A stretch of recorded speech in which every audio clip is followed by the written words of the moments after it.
Welcome to Owen and Brew's Barbecue. Today we are serving up the sweet goodness of the Mandalorian cereal. That's right. If you have not been to the grocery store to pick up your Star Wars Mandalorian cereal, where have you been? It comes with little baby Yoda marshmallows, and it's such an easy, simple, recipe that it's basically just Nick and I tonight. My name's Matt. I'm always joined by my co-host here. Hello. Hello there. So is it like C-3POs, the cereal? You know what? I had thought that when I was the first bite that I was going to take from it. I was like, is this going to be like C-3POs? Oddly enough, not as strong on the citrus taste, but it does have a citrus taste to it. Okay. It kind of reminded me of Kix. If you look at the little, that's what it looked like Kix. Yeah. But it doesn't taste like Kix. It has a little bit more of a fruit. It's not too heavy on the marshmallows. It's not like Lucky Charms where it's like every 5 bites is like 20 marshmallows, but delicious. And then on the back, there's a little numbered artwork. So this one shows number 11, the child. So I assume that it might tell a story or it's a collectible thing for those of you that are out there doing that. Man, you imagine like 30 years, like I got the whole back of the box collection of the Baby Yodas. They're worth $5,000. You know what? You don't know how true that is. My dad is quite the hoarder, and helping him move this summer, he had boxes of Larry Bird on the Wheaties box, like from like the 90s. He was like on some. I was like, Dad, he had like a garbage can full, like sealed and everything. And I'm like, these are never going to be worth anything. He kept him that whole damn time. Like, I don't know how many times I moved this stuff around. And anyway, we're not here to talk about my dad's failings as a hoarder.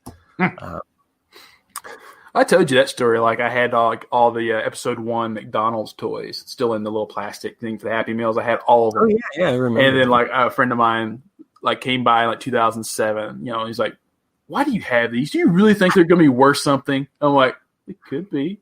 You don't know. Like I know it's episode 1, but they could be." Oh my gosh, all of the Star Wars collectibles that I have and the little pieces of things that I've saved. If my wife ever goes through it when I die, she'll just be like, I'm throwing this out. Like, of course, at which point my kids will be like, no, we got to keep it. I think as a Star Wars fan, if you collect, if anything or held anything back, I mean, you get a little nuts about it because you're like, well, maybe. Mm-hmm.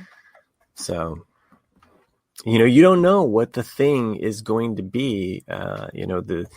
Those last issued Star Wars action figures, who would have known? They were like basically bottom dollar discount toys at some point, and now they're.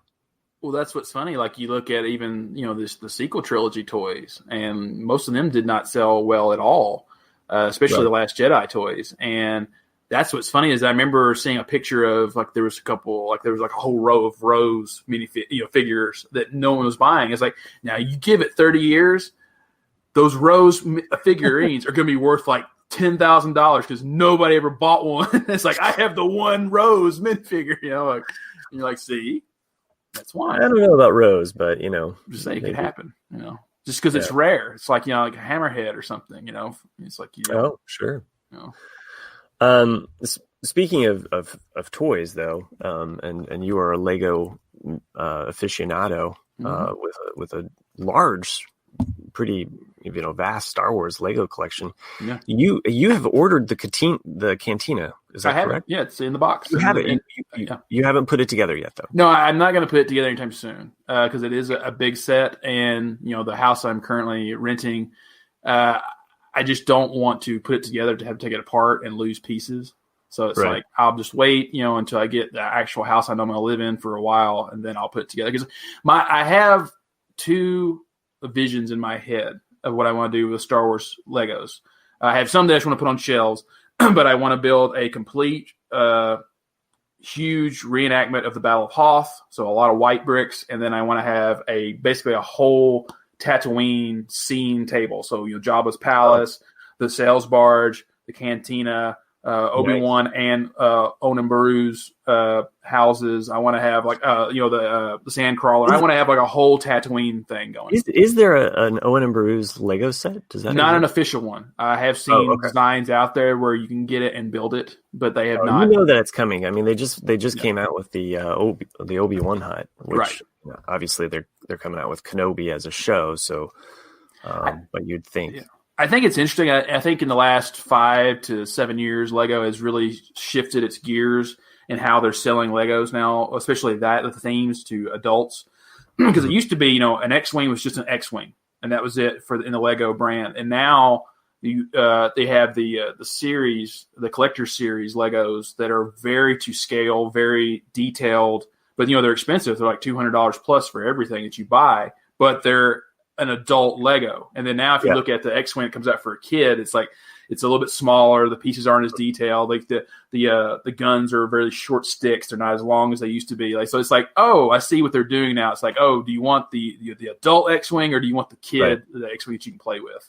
Well, in the adult version, they're kind of like the architect kits where it's very like just specific. It's not really meant to be minifig, right? I mean, they don't have minifigs that go with them or anything like that. No, the adult ones do. Oh, they do. They do. Some of them do. They're especially like the X-Wings and the B-Wing, and they're made to where it will fit like perfectly in there. Yeah, but because if you ever notice some of those, they're smaller. The minifig will still sit in them, but like the planes are much smaller. I think that's right though. But like you look at the Millennium Falcon, the $800 one, which I have that one. I mean, that you can fit them side by side in the cockpit. They're all perfectly in there. You can fit all 4 of them, basically. Mm-hmm. Yeah. Which I have that one as well, which I have not put together. I've had that one for 2 years, just sitting in the box. Well, talking about the long game, my son has been wanting this Gorilla Walker Lego set. Oh, right. From Last Jedi for quite a while. And so before basically, because shopping for Legos is like watching the stock market. You're like, okay, is it hitting the low? When's the low? Okay. Cause I got to buy it then. And if it gets discontinued, well, then you're SOL, cause you're trying to get it for as cheap as you can, even though that it's discontinued. So I had done something kind of like that with that, and it's been sitting back there. And then just recently, because the Mandalorian's coming out, that's why we're here to talk about the show. Mm-hmm. He's like, oh, I want the Razor Crest. I think I'm going to ask Santa for the Razor Crest.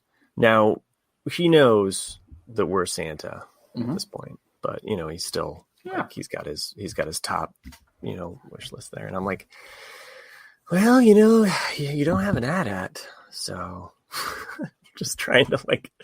Yeah. Well, it's the last AT-ATs that came out, the true AT-ATs, they came out in 2014, I think, and I have 2 of those. But then the new one that got released this year, it's just slightly bigger than those because in the 2013 or 14 ones. The AT-AT pilots sit behind each other, like one in the front and one directly behind it. Then you have General Veers standing behind those 2. Whereas in the new AT-AT, they sit side by side, like they would in the movie. Like in the movie, yeah. So it is just slightly bigger than the older ones. So that's why I had to get it. I was like, I'll have that one be like the one in the middle if I build the Battle of Hoth, and then the other 2 can be on the sides, like one with the rope going around its legs, and then the other one with its nose down in the snow or something like that, or stepping on Luke's speeder or some kind of action scene. Did you watch the Lego Masters TV show on Fox? Oh, of course. Yeah. Well, because they had the Star Wars episode. Yeah, it's a good episode. That's the only one I still have in my DVR is that episode. I loved how the one group did the explosion in the snow, where it was kind of like red bricks kind of coming out, as an element.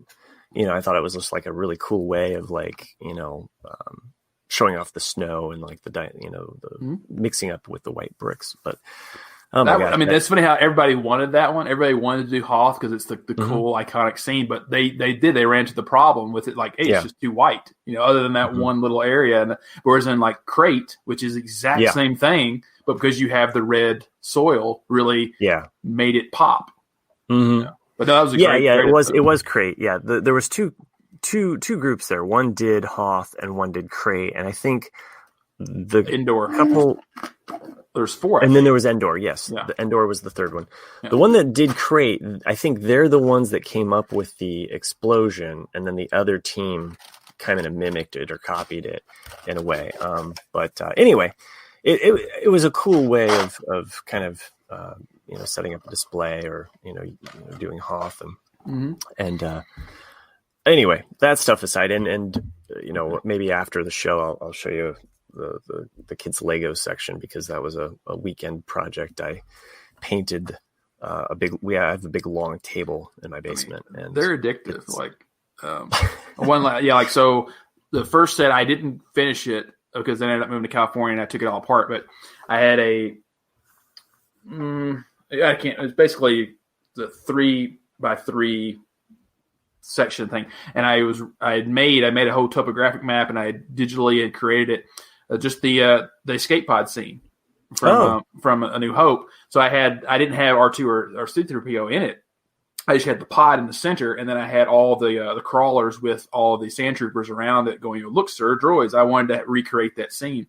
And so I had all the dunes and everything in the sand. I was like, this is so cool, and I still have it. Awesome. It's all bagged up though. But yeah, bags and totes. So, anyway, we should get on to the main event, which is the Mandalorian. That's kind of why we were gonna get together and talk tonight, and it's hilarious because I'm always like, oh, let's do a tight hour show, and then you and I end up talking about Star Wars for half an hour before we even record. So exactly.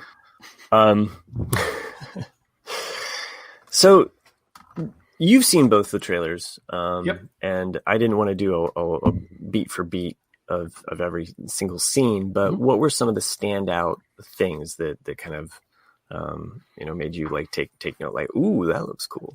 I don't know. I mean, to me, it just kind of it picks up right where we left off. It felt, and that we knew at the end of last season that he's on a mission to return him to his kind. So to me, the trailers are kind of setting that up with little glimpses here and there of like, okay, who can help me? Right. To really find out where, because we don't know anything about Yoda's species. It's like, where do they come from? Like, are they all force sensitive? We don't know. And so there's a lot of, who knew season 2 would be a research project? Right. But I really think, I'm hoping anyway, that this season is really in the vein of Star Wars that I love, and that it's down in the dirt. It's down in the nitty gritty, because that to me is one of the things that I like about the original trilogy is that you're dealing with real people, even though they're all fictional, but like you're dealing with no one special. You're not dealing with senators. You're not dealing with the royalty. You're dealing with just people who are trying to survive. And that's the way the Mandalorian kind of is that, you're dealing with the scum, Yeah. Well, I mean, if you're an OT Star Wars fan, I think that the lived in real world aspect of Luke being a farmer and this idea of kind of the quietness of space, or being on a planet. So, that opening shot of the ship, the Razor Crest, it's clearly like damaged, it's kind of flying past this planet that looks like Jupiter. And I hate that I've already heard this from somebody. This was a fan theory. And like, ever since then, I'm like, oh, but I like that. That sounds really cool. Was that possibly that could be the planet Endor? And he's actually going, and he's actually going to one of the moons. And I was like, oh, that could be pretty cool, I think, the scenes that we've seen so far from both trailers, it looks like they're referencing, or they're at least showing us these planets from, it looks like it's Tatooine, at some point, because we see a bantha, and we see a think bantha that it skeleton. Well, in the first one, yeah, there's that weird lineup where like it looks like the bantha's actually talking with like the words or something like that. So, but yeah. But then we also can see that ice planet, which, you know, immediately we're like, okay, is this Hoth? And then the other theories being that it's Ilium, which would be, which would make sense. Yeah, I'm usually kind of against returning to planets we've seen. But yeah, if it was Ilium or Felucia, is that how you say it? Like, I mean, any kind of planet that we really have not seen a lot of time on, I'd be like, oh, let's explore there. We don't have to keep going back to Tatooine all the time. I do think we are going to go to Tatooine though, because there's one really quick glimpse of, it looks like two, I never say them right, Gamorreans. Gamorreans look like they're doing like a Ultimate Fighter scene, you know, or boxing, and they're in the ring. Yeah. And that looks like that could be like a Jabba Palace type situation or something. Oh, yeah. I hadn't thought about that. Because I you know, the Gamorrean guard, you know, just even the as a creature, that was the first teaser that Favreau had put out for season 2, is that he had shared some artwork or some sketch of that, you know, the Gamorrean fighter. So, you know, I definitely feel like the images that we're getting are going to be from the first couple episodes. And, you know, that would make sense that perhaps he's going to someplace in the underworld to look for a way to find either his people. Because the second trailer, it sounds like he's trying to find his people as well. That he's lost. Yeah, he's lost his Mandalorian connections. Most of them that he knew probably were wiped out, you know? Yeah, right. So,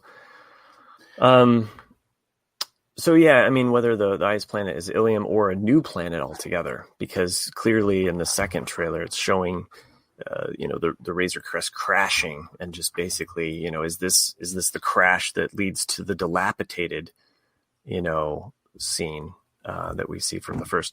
Who knows how those marry up? But we also get X-wing fighters, which is cool because it's just like boom. That was the one thing that actually kind of really made me think when I saw that, because, you know, we're clearly in the New Republic era now.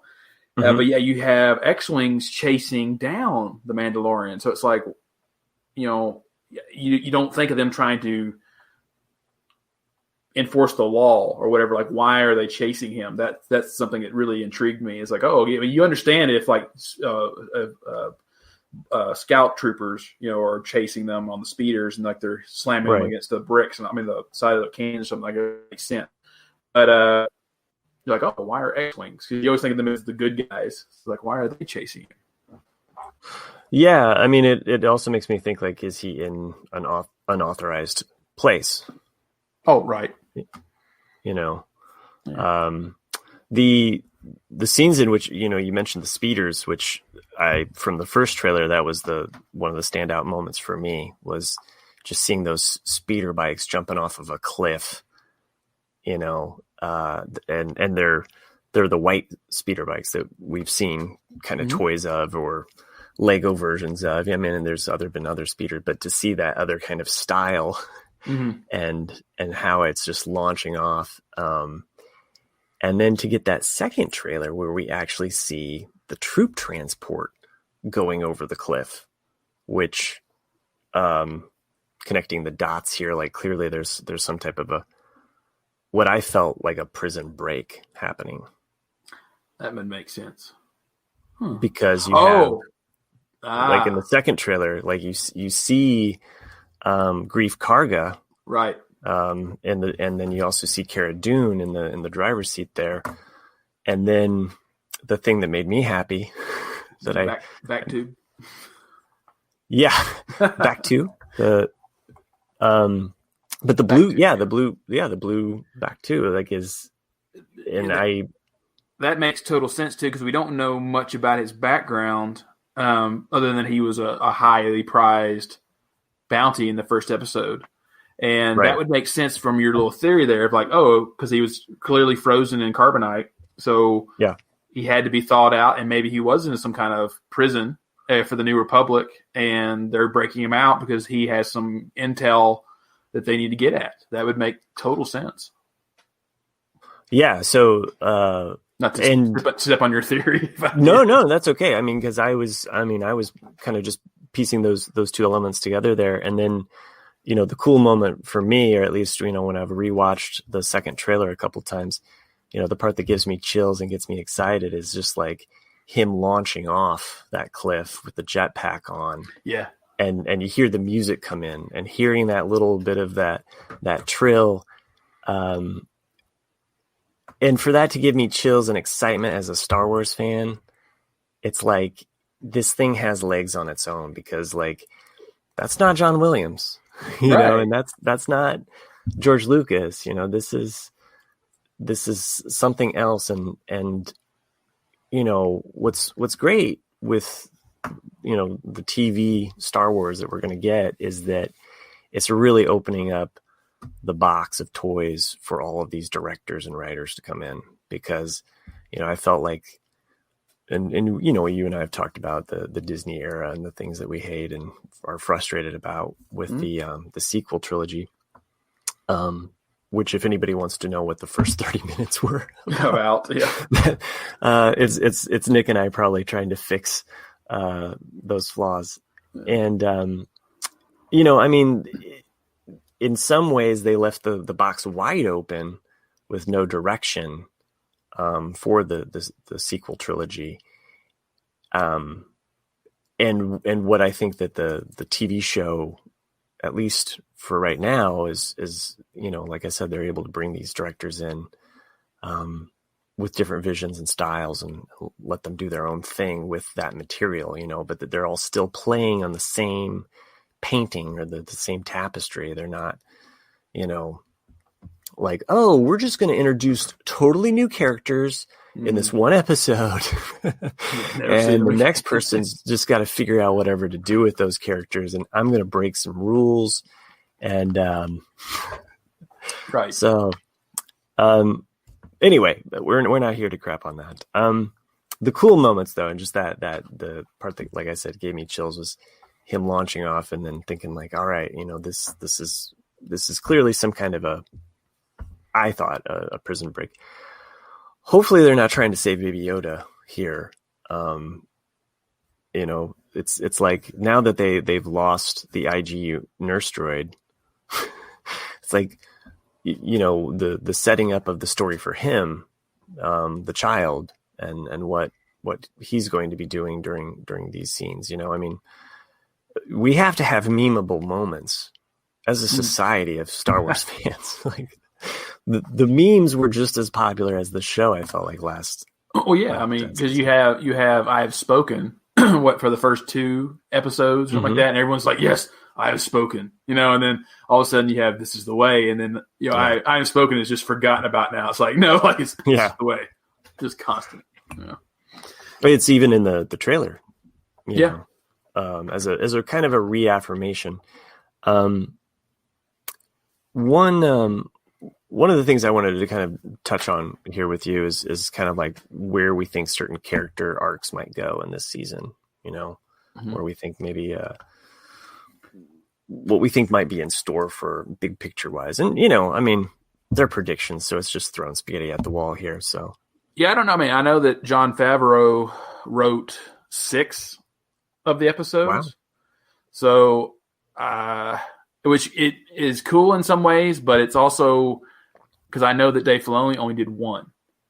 So that really makes me kind of go, oh, so does that mean all the cool or the characters that I think a lot of people are wanting to see or think they're going to see, are they only going to appear in that one Dave Filoni episode? Because he technically knows how to write those characters that you might see. And specifically, we're talking about Ahsoka Tano. Ahsoka Tano, but you also have, Bo-Katan, maybe. Correct. And Sabine. So it's like you could have all those, because those, I don't know if he owns the rights to those characters, but he would know how to write those characters. And especially just making that leap from, I feel like, animation to real life, having him behind the helm for those episodes, that's probably a good indication of when they might appear. But I can also see, at least from watching the behind the scenes, just like how much hands-on he is as a writer and as a creative force. So, I can see where other directors, even though Favreau may have written, I could see him getting other credits or accolades along the way, like Filoni being involved. Go ahead. Well, okay. I was going to just mention the Bo-Katan thing. Yeah, that's what I was going to too. So yeah, go ahead. Oh, okay. Well, they have great minds there. On IMDb, they have Katie Sackhoff listed. Right. So, and I think we're going to get more. I would think we get more Bo-Katan than we do Ahsoka this season. If just because I think with the introduction of Darksaber at the very end of the season, her character makes total sense to give some background to the novice viewer who has no idea what Darksaber is, what it's about, and who has had it throughout time, and who it belongs to. So I think that's going to be an important little tidbit or scenes with her character at some point in this season. She will always be Starbuck to me. Always be Starbuck, yeah. That's true. I'm just so excited as a longtime BSG fan. It's just like, oh, you got your Starbuck in my Star Wars. Yes, finally, it took long enough. And I know that Lucas was also influenced and inspired by BSG and just how they did that as a show. Like, I mean, that was, I think, his long-term plans as far as, he wanted to do a live action Star Wars show because he's like, we're there, if Battlestar can do this, we can do it. So yeah, totally excited to see her reprise that role. And I don't know if the Twitter rumors that I saw are true about there being a spin-off show with Cara Dune and Bo-Katan.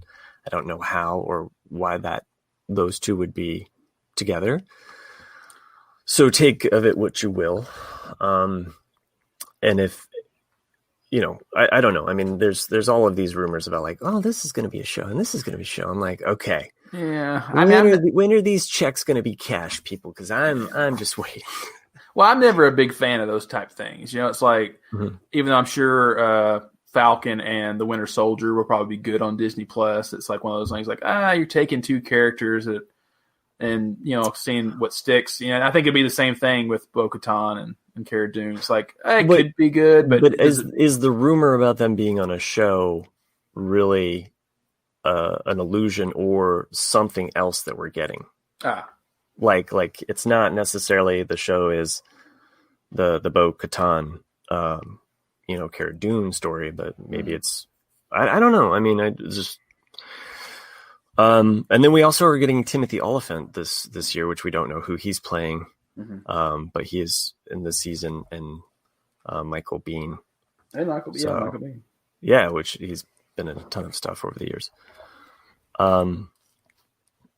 And it lists him as, or it lists someone as Boba Fett. So whether or not that's true, because IMDb could be wrong about that.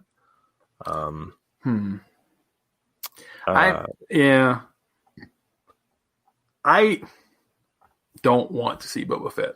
That's just me. That's your biggest pet peeve. They have a hard sell for you on Boba Fett. No, I don't want to see him though. I don't. No, but you're gonna get him. I'm gonna get him, yeah, or at least someone dressed in his armor or something. I love Boba Fett like a lot of people do. I think he was an interesting character, but it's one of those things, like I was saying before we hit record, like less is more. And I think the mystery of Boba Fett is just good. And I mean, the Sarlacc, I like just believing that he survived the Sarlacc pit, but I don't necessarily just need to see him after that. It's just kind of like, cool, he lived, I'm good, But they have to blow it completely out of the water if you're going to sell me on Boba Fett coming into this series. What I would love is that this Tamura Morrison, I know he's on the show, but he's also played Rex. I think his name is Rex. Yeah, I would love it if this Boba Fett rumor is actually false in the fact that he's playing Boba Fett and that he's actually going to play Rex, and that we actually see him post Jedi events maybe even with Ahsoka. Yeah. Squee if you want to. But here's what I would think would be very interesting with Boba Fett and to keep up the mystique is that if they continue to keep this, like, is he alive or dead by having someone in the Boba Fett outfit, like got it from the desert. Mm-hmm. Maybe who knows who he is? Is he the original person that was in it that died in the Sarlacc pit, or is he someone else? You know what I'm saying? Like I think that would be interesting. So that, you could have this duel between the Mandalorian and Boba Fett. I think that, like, as a Western motif would be an awesome kind of thing if they could pull this off. Where, I don't know, and I'm just throwing out, these are just my, like, things that I think would be cool, or but yeah, I mean, to keep the mystique of Boba Fett, like, what if Timothy Oliphant is behind the mask, and then you find out, like, that it's him, and as a Star Wars fan, you're like, well, that's not him. You know what I mean? Right. Like, because I think it's in the comic, there was a person calling himself Boba Fett, but it was Jodo Cast. Was that? It's been a while since I remember the Jodo Cast or Jodo Cast storyline, so don't roast me on a Mandalorian roast. But I don't know. They disintegrate. As a story idea, that would be kind of an interesting, like, gotcha kind of moment, or red herring. It's probably and hopefully going to be something that we can't think of. Yeah, those are always the best. Like, when you think you have it completely figured out, and then it's like, that was nowhere near close. Mm-hmm. The other aspect that I thought was kind of interesting in the trailer, and from what we've kind of heard, is that this does pick up right after the events. However, when he's coming back, or when he's coming to the town to meet with Greef Karga and Cara Dune there in the second trailer, Greef Karga is clearly older, right? Mm-hmm. Like, he's letting the gray show, right. Like, are they... And I don't think we're going to get them in the first episode, honestly. I kind of thought that was more of like a third episode, mm-hmm. They appear, or maybe second episode. That's what I figured too. I think some time has passed, because even like with the jetpack, that made me think, if he's learned how to use it now, because he didn't know how to use it in the last episode, so he had to have practiced, or he's used it in between here and there. He had trouble landing in the last episode. He just got it. He had his bell knocked and rocked. The best that he could do was, like, he jumped basically straight up. Yeah, shot the thing on the tie, and then and then successfully landed. That was about it. So yeah, I'm kind of curious though, as the Greef Karga, because of the look, and it just really feels like a way to say, maybe he gets stranded on this ice planet, and they're actually there a while. Yeah. So, I mean, who knows how fast they're going to age Baby Yoda? Because, I mean, nobody wants him in his teenage years. Yeah, I know. Just whiny, just using the Force, like, whenever he feels like it. Go to your room. He would be eating the Mandalorian cereal, just using the Force powers. Are you on a box of cereal? I don't think so. When do you think we're going to see Moff Gideon? Like, what episode do you think he appears? Like, because he definitely was the big bad, right? I think if I was doing the show, I'd almost have him like a Vader type, and just have him in like little bitty scenes, but never interacting with the main characters until a certain point. But you definitely see his motivations of like what he's doing, or I don't know, something like that. Because but I think we'll see him in maybe a few scenes early on. I don't know. They kind of shoot it differently than like a serial. So I would say at least by episode 3. But I definitely don't think that we're gonna. But who knows? Maybe he's on the hunt, and we have to see him pursuing like Vader did in Empire. Like that he's searching for, Mando as well. So of course he doesn't have the Force to call out to things. Yeah, we saw a lot more TIE fighters though, so he's definitely got people. Yeah, so we did see that, and also in the one of the trailers is the TIE fighter, or the cool the landing TIE fighter. Yeah, which by the way, like whoever thought of that, tip of the hat. That was some really smart thinking. Yeah, there's always things I thought of as or older too, because you see how A-wings and X-wings and all them land. You're like, well, that makes total sense. But you never see a TIE fighter land. It's always just like, it's just hanging there, on the ship, and then it's like, that's the dumbest design ever. It's like, how do they land? And then you're like, the wings float out. Like, that's cool. Okay. Yeah, I want to see more TIEs do that. Like transformer those things. Like. It's a good Before I make you think about another character, I'm going to just make you think about this commercial break.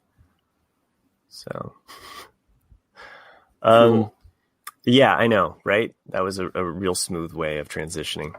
Where do you think Cara Dune's character goes through this season? Is it kind of like knowing that she might have a spinoff? Are you thinking like she kind of like there for a moment and then like peace out?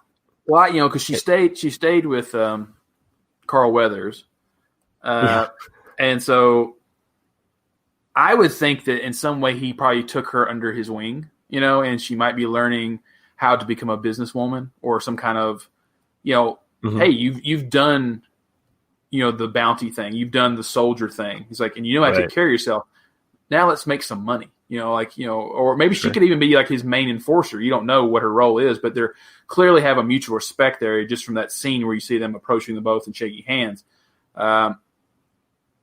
So I think especially just in at least that episode, they're going to be business partners, and they probably will be throughout the season, I would think. But when I was rewatching, there was definitely like if you watch her episode, the fourth one. Sanctuary, she kind of has an allusion to like kind of like the stuff that had gone down. So I'm kind of wondering if we're going to get a little bit more fleshed out about her backstory, at least, like what happened in her past to kind of leave it all behind. By the way, I love the turn, like when he does go back to her and he's basically like, he's trying to sell her on this, mission. And then when he says that it's Imperial, and like that switch of, flip of a switch where she's just like, yeah, I don't know. I just like, she's in, it's like, it was very Han Solo esque, like the whole, like Luke saying like, well, she's rich, he's like, right. Okay. I just like the fact that like she was resistant about doing any of the bounty work with, no reward is worth this. But, I would be curious though, like, so, like, one of the tragedies of the show Firefly was with Book is that he clearly worked for the corporation. They call it the Alliance, if you watched Firefly. And because the show got canceled, you never found out what Book's backstory was and why he had those connections with what they considered to be their enemy. And what if that was some kind of twist with her as well, because she was clearly a rebellion shock trooper or jump trooper, whatever. And like, what if she did her bit for the rebellion, but there is a falling out there, but she has enough connections, but she's also not with them, but she's not against them. She could really be this scorned soldier, who has no family whatsoever. And, Carl Weathers and the Mandalorian are her family, but she, I could see her being like basically kind of a little bit, like scorned, like you said, maybe even from the Alliance, because perhaps something went down and she got blamed for something, and then, and then she just felt kind of betrayed by them, like Ahsoka Tano.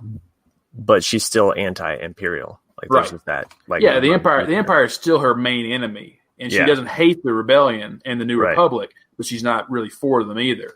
It's like I could totally see that.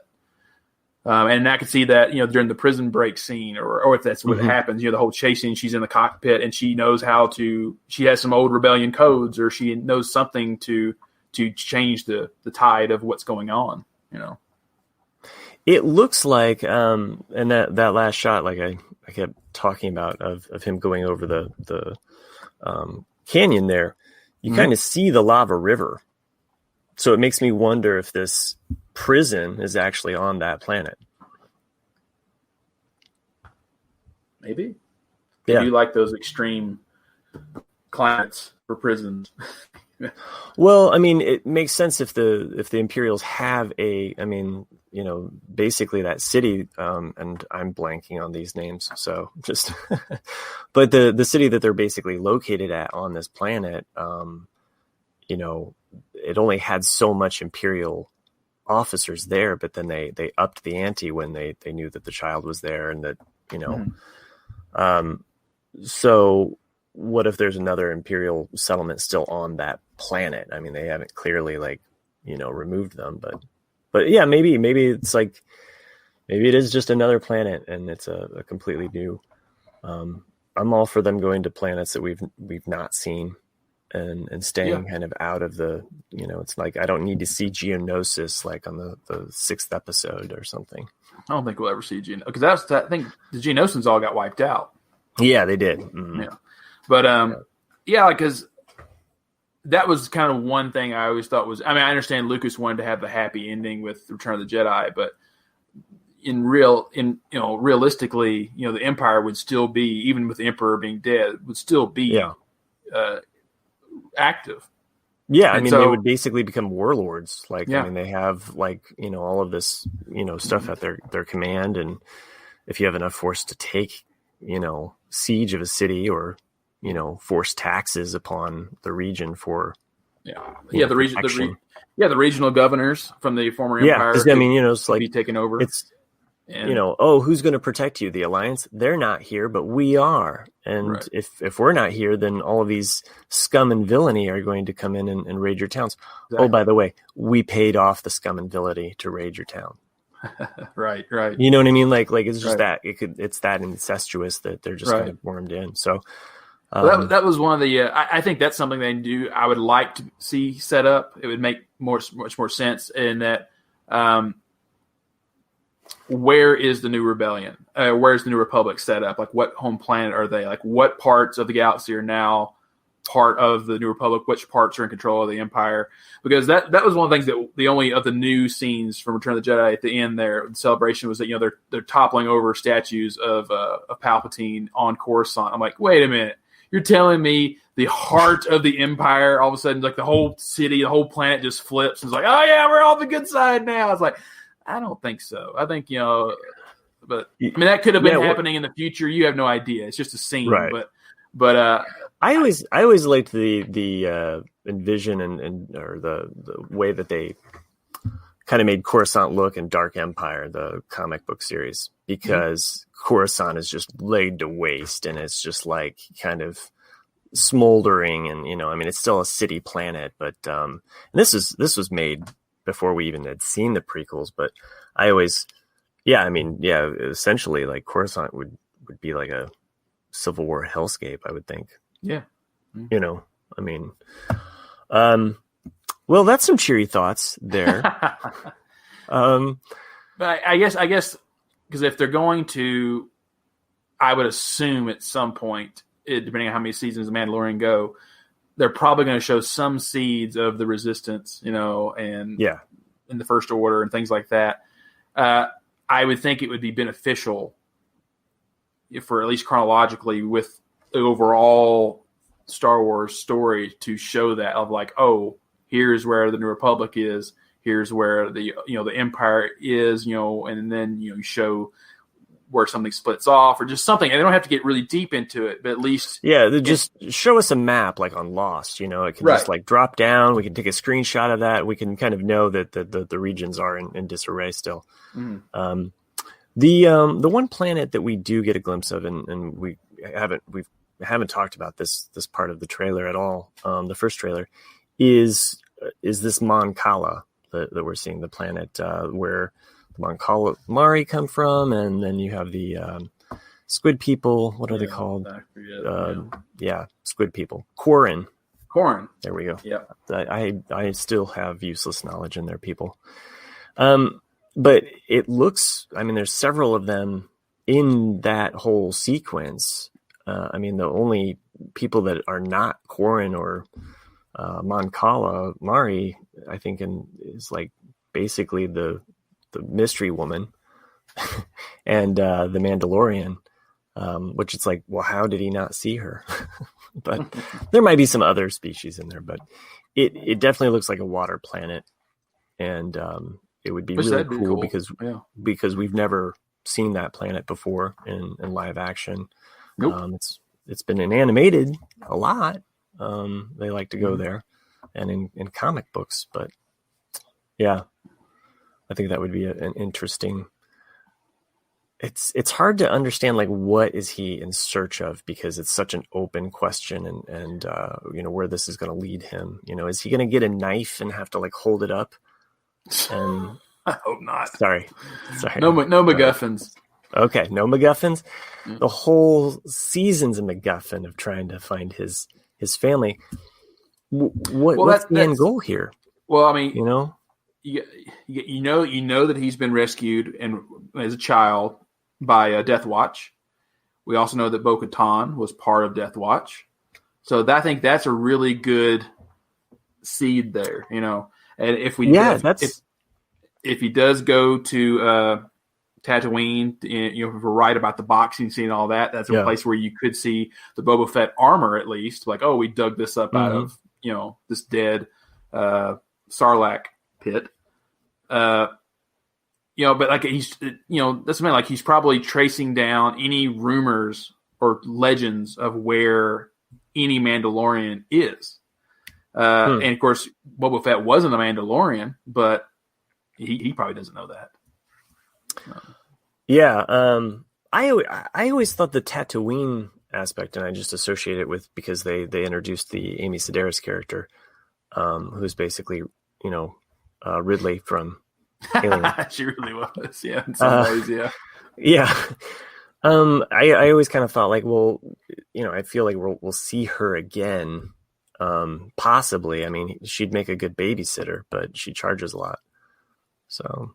She really does. I don't know. I mean, I'd be fine if she's just a one-off like character. I mean, I'm fine if like some of these characters that we even were introduced to in season 1. Who knows if Bill Burr is going to be invited back? But you're like, I doubt it. I don't think we'll see any of those characters. I think even Clancy said that he hadn't been asked to come back at all. Right, I had seen that as well, and so, but that it still makes me wonder though. Like, okay, like. There's going to be more. So, what's a season 3 where these people like are actually like in control and trying to trap him again? I mean, it'd be cool. It doesn't have to happen. I'm fine with these one-off adventures. I think that was one aspect that we were frustrated about when we watched it through, like, and dial, Well, it's just because like it felt that the first 3 episodes were written to be like a one movie type thing, or at least one arc. And then you had the other 3 that came after it, which were just standalones that really could have been put anywhere, and you're like, oh, like that's all it is. They're like little missions, And then the last 2, of course, fit together, and you're like, oh, okay. So you had 5 good episodes, and then 3 that were like, oh, okay. I mean, I didn't hate them, but they just weren't. So I could see these first 3 if we follow that same similar formula. Let's say that, he's off on an adventure, going out into space, whatever, gets into some trouble with some rebels, crashes on a moon, like basically is delayed in some way. Well, okay, so we didn't talk about that scene yet. Which I assume that makes sense too. Like the one where he uses the sparrows again, on his arm. Yeah. That actually might be the same scene where he's actually watching the boxing match and he's doing business with someone, just trying to find some kind of information about, hey, where can I find Mandalorians? I mean, I'm just assuming that's it, because this guy might have some information, but because there's such a large bounty now to find Baby Yoda, that's where they betray him. It's like, you shouldn't have brought him in here. You shouldn't have done all this, And then, of course, that's a little bit of humor we see from the first trailer of Baby Yoda slamming the lid forward, Then you actually see the outcome in the second trailer of him using it. So he's already a quick learner to say, like, oh, that thing's lit up. Some crap's about to go down, No, I like that. Yeah. I could see that, like the first 3 episode arc, just him trying to do it on his own. I'm trying to locate it, but everywhere he's going, he's running into problems, and he can't solve them himself. And that's what pushes him back to get the band back together. Yeah, no, I mean, that makes sense, and that would check out with his character. I mean, he is kind of the loner that we just want to, like, come on, man, this is a team sport, and he's just like, it's okay, I'm gonna do it, I'll figure it out. Yeah. I mean, and it's only until he's like at his rock bottom, he's like, okay, guys, I guess you can help me out. Okay, I was trying to figure out, I was like, where do I know that voice? And he's a total Batman voice going on there. Yeah, total Batman voice. Yeah. So, I'll try not to fear do that me. Yeah, but I mean, he does have that kind of like, right. I mean, that is the Batman, Mando kind of motif is the, I'm going to go it alone, man. You can't tell me what to do. The road's my leader. Now he's Matthew McConaughey. I guess so. You just got to keep living, man. Like, you just got to keep. You got to get in your ship, man, with your little buddy. Just yeah. Right. What I like about bounty hunting? What? Yeah, okay. All I'm gonna say is Baby Yoda just stays the same age. Yeah, it's true. He really does. Yeah, he does. He does. That I connected it. Yeah. If you just knew his species race, you could have said that, like, you know what I like about those blah blah blah. I get older, and he stays the same age. Yeah. Oh my gosh, that is too weird. Okay. One aspect about the Mon-Cala scene, though, that still remains. Who is the mystery woman? Like, is that Ahsoka Tano? But that isn't Ahsoka Tano because she's clearly doesn't have the Mondrels. And is this Sabine? But she doesn't look. Sabine has more of an Asian look. Just like in her design and facial features. Is this somebody else that is just we won't know? Yeah, that's actually a very good question. I'm trying to think of it from more of a character motivation thing, because like, why would Bo-Katan or Sabine be on a water planet? Like what would put them there really? I could see Ahsoka being there more than any of them, just because like it's going to be a rebel Jedi friendly planet that would probably keep her concealed.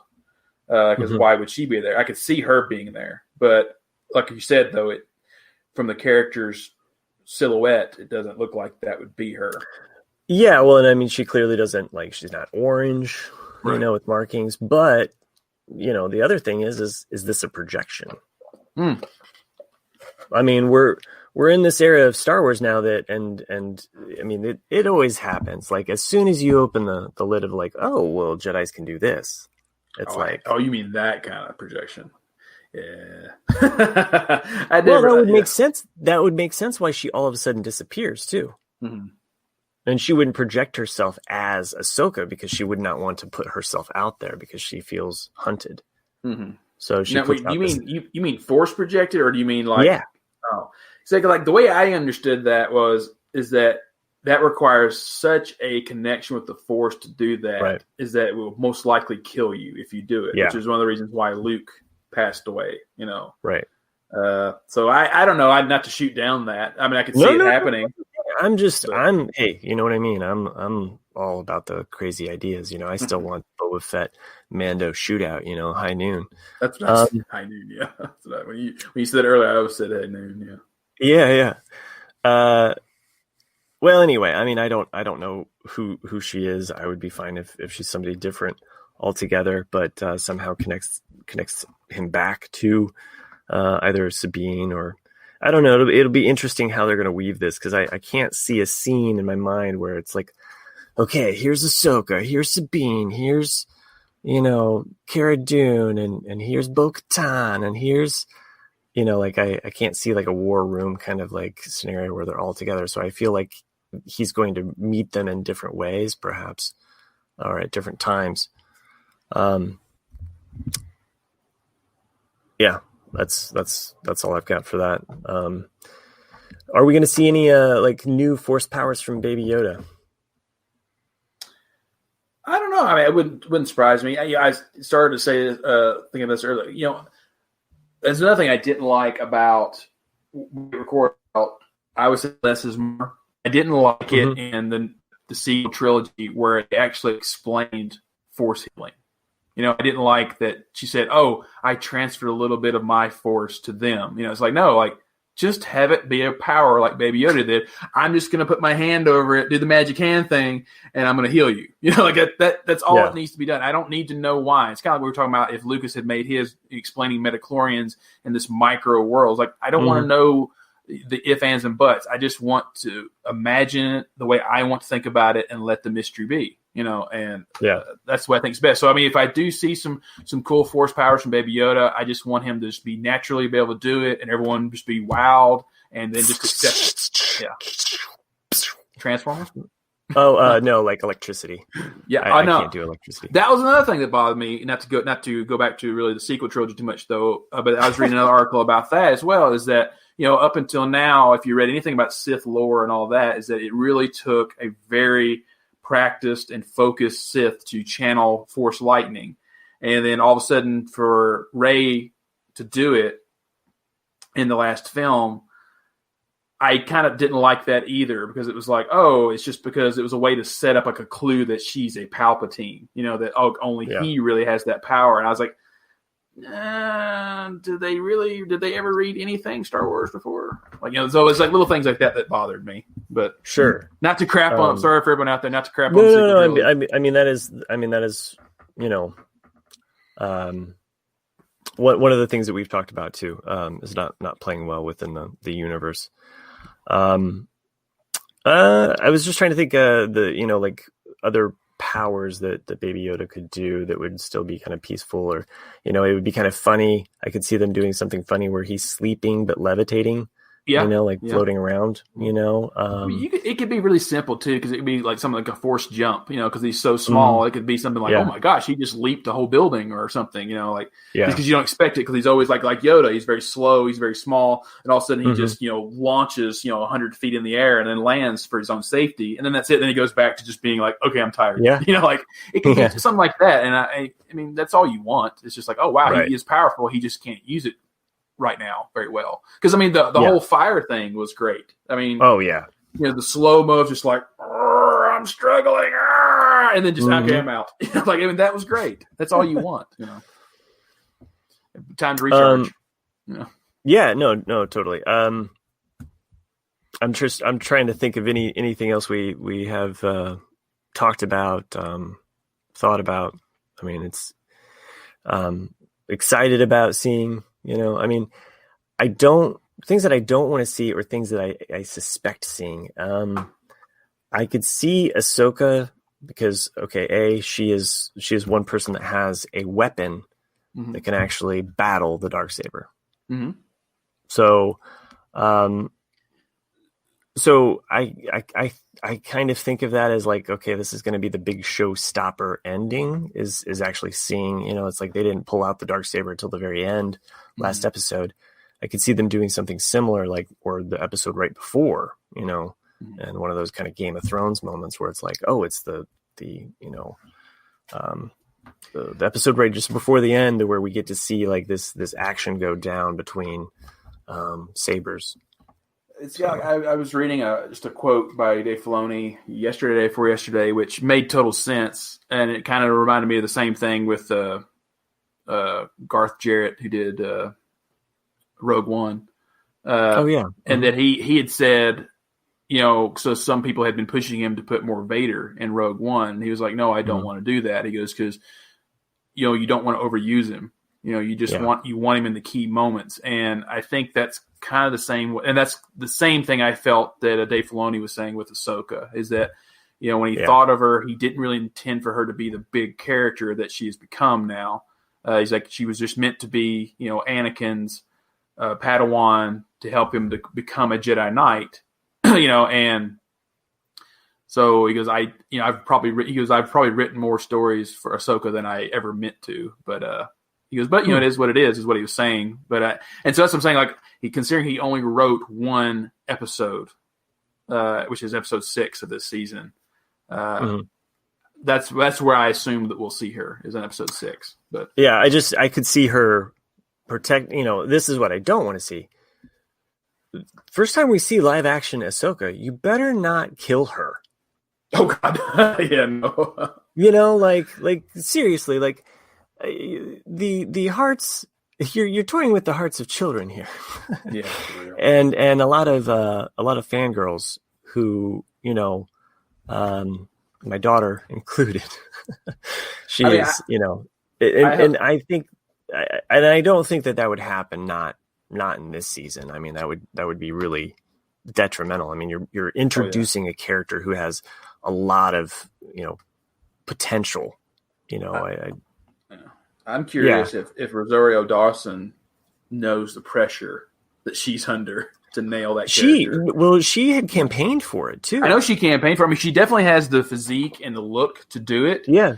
But it's one of those things where, I heard Ashley Eckstein for years voice that character, who has that high pitch, and then just that witty banter that Ahsoka has. And so if Rosario Dawson doesn't get somewhere close to that, I'm not saying she has to nail it because that's going to be impossible to do. But if she doesn't have that same charm, then it's not going to work. It's kind of like how the Clone Wars Anakin, to me, is Anakin. Whereas in Hayden Christian, bless his heart, he tried his best, and he was probably dealing in an uphill battle with George Lucas to make that character have any kind of emotion. But, Anakin in the movies is just okay to me. And so that's what I'm saying. Like, the Anakin in the cartoons is Anakin to me. Whereas yeah, I mean, she does have some big shoes to fill there, but I'm also totally open for, just like I'm wanting all of these writers and directors to play in the sandbox of Star Wars. Yeah. I also don't want a character like this to be like, okay, we used her here, and then that's it. Right. I'm still, fingers crossed, holding my breath. Like, that we were supposed to get another animated series with Ahsoka and Sabine on an adventure. And so if this is an intersection and they're doing the Marvel thing where it's basically like, boom, like, here's the Mando and Baby Yoda. They're on their storyline A to B, and then, they're just intersecting with them. Great. That would be awesome, because then you could totally set up or connect this to a potential show where they're out there looking for Ezra. Right. Which is what I still want to see more of that family unit. What would you do if you saw Ezra in this season? I don't know if I'm ready for that. That would be kind of pretty shocking to see Ezra already. Like, I would think that they would keep the mystique of where he is and what, I mean, that seems like that's, I don't want it to be a Search for Spock show, but, I think even post Rebels, and this was just, me talking with my kids and us kind of making up storylines of what happens to Ezra after, because, there's just that big question. And I'm sorry if I'm getting spoilery with Rebels here. so just kind of skip ahead if you haven't seen Rebels, but, Ezra disappears and you don't know what happens to him, and it sets up this search for him. I always felt that you have some kind of enemy mine thing happen with Ezra and Thrawn, because it's also been said that Thrawn is not dead. Right. So you set up a situation where it's basically Thrawn and Ezra crashed on a planet, like surviving, not knowing when he's going to betray you, playing games with Ezra's mind, and then so have a storyline going here while you also have the other B storyline or A or B, whatever you want to do of the week. But you have the search going on for trying to find Ezra. And so you're still kind of tantalizing and actually setting up the character. So it's not just like a How I Met Your Mother scenario where it's like, well, by the time we got to season 6, we finally found him. He's old with a beard because he got stuck on a planet with a different time dilation. The gravity, yeah. Yeah, it's like oh, is he aged up? They've never done that in Star Wars, but like a Star Trek Generations type thing, or he's stuck in the ribbon. It's been 1,000 years or whatever. Yeah. Well, I feel like we could continue to talk about Star Wars, but I was trying to keep this show to just about an hour. So, and we'll be back, of course, to talk more Mando. Once season 2 starts, and we have time to watch it with. Yeah. Yeah. All right. So at this point, I'd like to go ahead and thank the people that make this show possible, mainly the Jay and Jack Network. If it wasn't for them and hosting us and doing this show, we wouldn't be here. So you can go over to jayandjack.com/Amazon, shop all your Star Wars Lego needs. You want to buy one of those really expensive kits, it throws a couple pennies our way. Thank you, Jeff Bezos.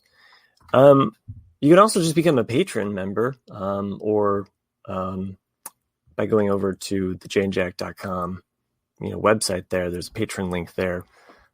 Donate to us if you want to. That'd be great. You can send us feedback at, it is theforceswelldone@gmail.com. Send us your emails, thoughts about Mandalorian, your predictions. The great thing about the prediction is that you can be totally wrong, still love the show, unless you're an extreme Lost fan, in which case, God help you.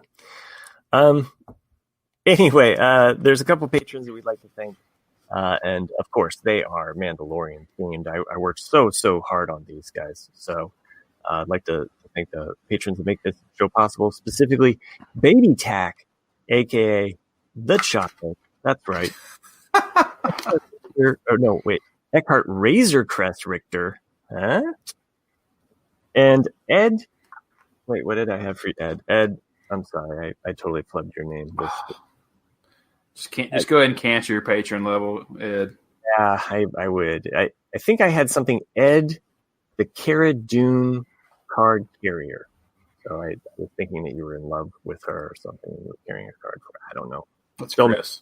Ed, that one's for you. Mandalorian Armored Maggie, now with Jetpack Joanne. That's right. Uh-huh. And Grief Karga Greg, thank you for doing what you do, for making this show possible. We appreciate it. This was a great show, right? It was okay.